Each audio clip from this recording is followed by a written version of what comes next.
Halo semuanya, selamat datang lagi di pemaparan kita. Hari ini kita bakal ngebahas sesuatu yang, eh, jujur aja, lumayan dalam ya. Kita akan membedah poin ke-17, Al-Isra, sebagai sebuah perjalanan ruhani. Jadi oke, mari kita selami sama-sama ya. Coba deh kita tenangkan pikiran sebentar. Tarik napas, rileks, karena kita bakal memetakan sebuah perjalanan ke dalam diri kita sendiri yang sifatnya sangat intim. Di teks sumbernya ada kutipan yang bunyinya gini. Setiap orang punya Masjidil Haram, hati, dan Masjidil Aqsa, kesadaran tertinggi. Jarak keduanya hanya bisa ditempuh dengan kendaraan, ruh. Udah, itu aja. Cuma 2 kalimat. Singkat banget kan? Tapi jangan salah, di balik kata-kata yang super ringkes ini, sebenarnya ada peta jalan yang benar-benar utuh buat kehidupan batin kita. Teks ini tuh nggak basa-basi. Dia langsung nusuk ke inti eksistensi kita sebagai manusia. Ngasih tahu dari mana kita berasal, kemana arah tujuan kita, dan gimana sih persisnya cara kita buat nyampe ke sana. Nah, hal pertama yang mau kita garis bawahi di sini adalah konsep dasarnya, yaitu makna dari sebuah perjalanan ruhani itu sendiri. Kalau kalian perhatiin kata setiap orang di awal kutipan tadi, teks ini tuh dengan tegas ngomong kalau perjalanan ini bukan cuma jatahnya orang-orang suci atau tokoh sejarah di masa lalu aja. Gak sama sekali. Ini tuh perjalanan internal yang secara harfiah dimiliki dan pasti dialamin sama kita semua. Ya, teks ini lagi ngomongin kalian, ngomongin saya, ngomongin setiap manusia yang bernapas. Ini kayak semacam ajakan buat kita stop sebentar ngeliatin hal-hal di luar sana dan mulai putar arah pandangan kita ke dalam diri kita sendiri. Sekarang yang benar-benar menarik dari poin ini adalah gimana sumber teks kita ini pakai metafora geografis.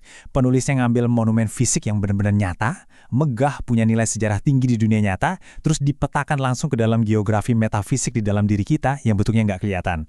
Ini tuh teknik penjelasan yang menurut saya brilian banget. Dengan pakai lokasi yang udah punya bobot makna yang gede banget di kepala kita, teks ini berhasil bikin konsep pertumbuhan spiritual yang abstrak itu jadi sesuatu yang bisa kita raba, bisa kita bayangin bentuknya, dan kita pahami strukturnya dengan gampang. Oke, mari kita mulai dari titik awalnya dulu ya.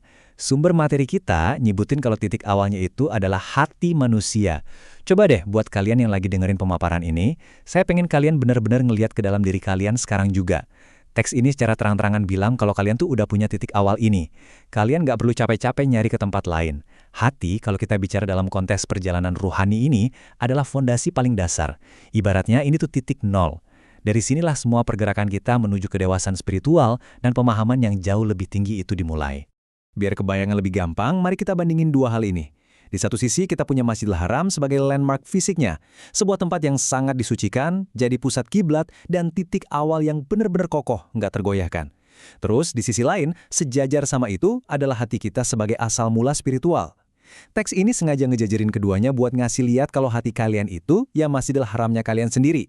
Itu adalah ruang suci di dalam diri kalian, tempat bersemayamnya niat yang paling murni, dan stasiun pertama banget yang harus disinggahin dan dibersihkan pastinya, sebelum perjalanan besar kalian bisa dimulai. Mari kita lanjut dan lihat gimana konsep ini terbangun. Kalau hati itu titik awalnya, pertanyaannya, kita ini mau bergerak kemana? Nah, teks sumber kita ngasih jawaban yang nggak kalah visionernya. Tujuan akhirnya adalah kesadaran tertinggi.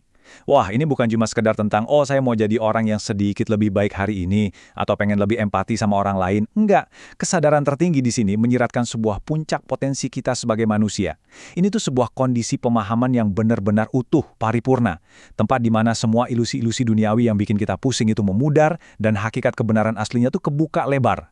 Bisa dibilang, ini adalah pendakian spiritual menuju puncak gunung eksistensi kita.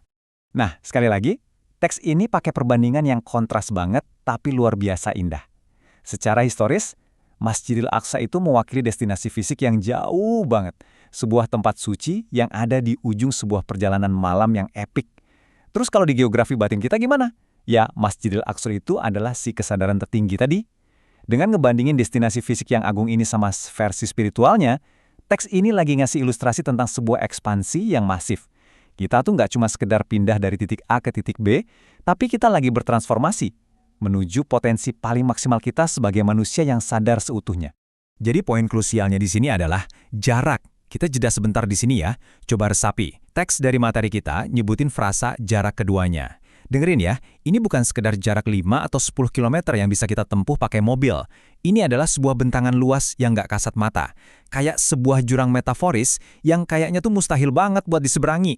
Jurang antara kondisi hati kita sekarang, yang ya kita tahu lah ya, sering banget keombang-ambing emosi, amarah, ego, menuju ke pencerahan murni dari kesadaran tertinggi tadi. Jarak inilah yang sering bikin kita ngerasa putus asa, ngerasa kalau kedamaian batin atau pencerahan itu cuma mitos, atau sesuatu yang ada di luar jangkauan kita. Tapi tenang, teks sumber kita ini nggak sejahat itu kok buat ninggalin kita dalam keputusasaan ngelihat jarak yang jauh banget itu. Teks ini langsung ngasih sebuah solusi klimaks. Solusi yang mutlak, benar-benar diperluin buat menjembatani kesenjangan internal yang masif ini. Apa solusinya? Kendaraan ruh. Yap, teks ini secara spesifik nyebut ruh itu sebagai kendaraan.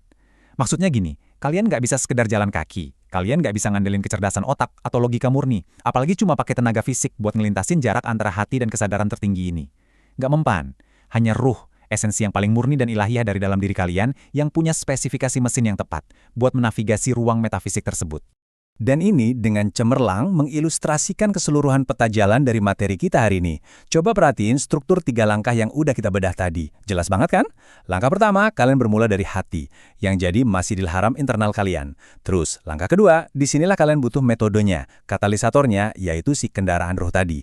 Dan langkah ketiga, barulah kalian bisa nyampe tiba di kesadaran tertinggi, Masjidil Aqsa internal kalian. 3 elemen ini tuh saling mengunci satu sama lain, sepaket. Kalau nggak ada titik awal, ya nggak akan ada perjalanan. Kalau nggak ada tujuan, kita bakal muter-muter tersesat. Dan kalau nggak punya kendaraan, ya kita cuma bakal diam aja di tempat, nggak kemana-mana. Oke, mari kita tarik kesimpulannya ya. Ngerangkum apa yang sebenarnya secara tegas lagi disampaikan sama materi sumber kita. Pertama, setiap orang, tanpa terkecuali, mau siapapun kalian, pasti punya titik awalnya. Kedua, setiap orang juga udah punya potensi tujuan mulia itu di dalam dirinya. Dan yang ketiga, nah ini yang menurut saya paling krusial. Teks ini pakai kata-kata hanya bisa ditempuh.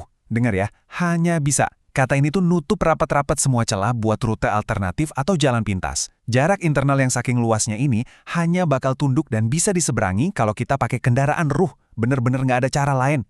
Sebagai penutup pemaparan kita kali ini, saya pengen ninggalin kalian sama satu renungan. Sesuatu yang berakar langsung dari semua hal yang baru aja kita bahas. Kalau geografi jiwa manusia, seperti yang udah dijelasin secara luar biasa sama sumber kita ini, membutuhkan sebuah kendaraan spesifik buat ngelintasin jarak dari hati menuju kesadaran tertinggi, pertanyaannya adalah, gimana kondisi kendaraan spiritual kalian hari ini? Apakah ia udah siap buat dibawa jalan sejauh itu? Terima kasih banyak udah nemenin saya nyelami pemaparan ini. Selamat merenung dan sampai jumpa di pembahasan kita selanjutnya.